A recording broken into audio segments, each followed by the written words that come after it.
Continuando con los árboles que se utilizan en alineaciones, pues nos encontramos ahora con el naranjo amargo, un árbol muy utilizado en el sur español. En la zona de Andalucía muchísimas ciudades tienen el naranjo amargo en sus avenidas. Aquí en la región de Murcia también, muchas, y vamos a estudiarlo. El naranjo amargo pertenece a la familia Rutaceae, es un cítrico y se conoce con el nombre científico de Citrus aurantium. Esa X que lleva entre el género y la especie hace referencia a que es un híbrido. Es un híbrido entre Citrus maxima y Citrus reticulata. ¿De acuerdo? No es una especie natural.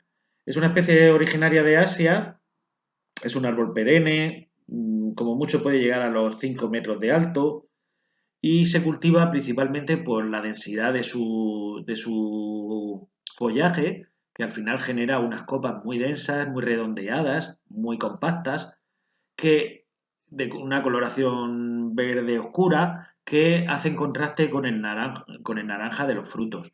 Eso da una vistosidad muy característica de este árbol que lo hace muy utilizable en alineaciones.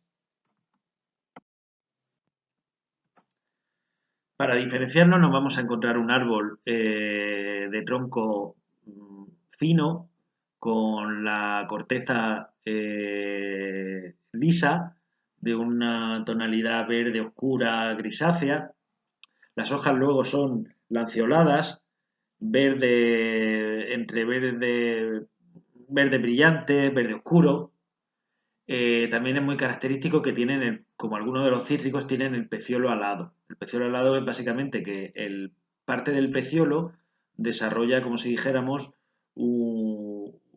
unas aletas alrededor, ¿de acuerdo? Antes de llegar a unirse al foliolo.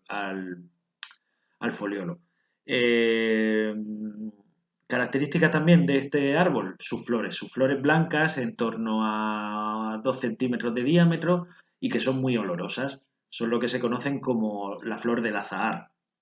Entonces, cuando hay mucha densidad de este árbol en floración por primavera, pues se huele mucho a azahar y se ha vuelto muy característico de determinadas zonas. Por ejemplo, en la ciudad de Sevilla, el olor a azahar lo dan todos los naranjos amargos que hay y es muy característico y a la gente le encanta ese olor. Luego, el fruto es como si fuera una naranja, pero es achatada en los polos, está aplastada por los polos.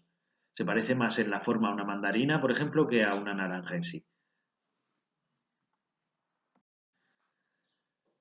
En cuanto a sus usos en jardinería, pues principalmente son alineaciones. Fijaros en la imagen, creo que es una calle de Sevilla, pues en el volumen, estos son ejemplares ya adultos. Fijaros, tiene la ventaja de que no genera troncos excesivamente gruesos, aun siendo el ejemplar adulto, con lo cual no, entre comillas, no estorbaría el paso del viandante.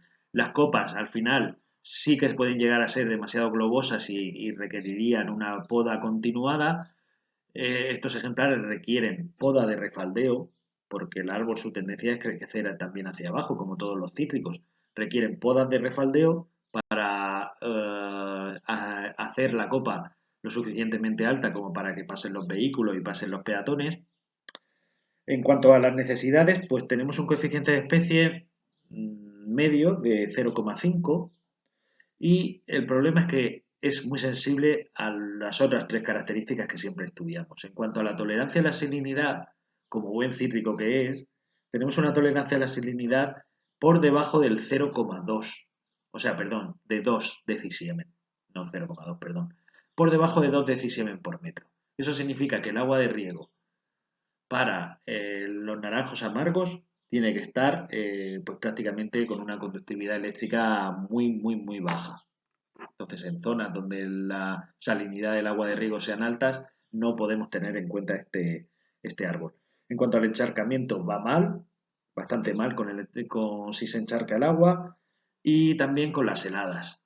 Los cítricos no soportan bien las bajas temperaturas, entonces en zonas donde se alcancen temperaturas muy bajas durante largos periodos de tiempo durante la noche, pues no se puede utilizar, porque no va a desarrollar, posiblemente no muera, pero no va a desarrollar todo su potencial.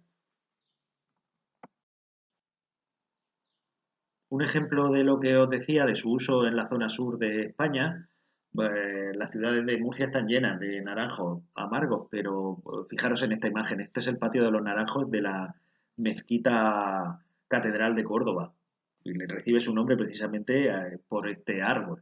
De ahí la importancia que tiene en jardinería en nuestra zona.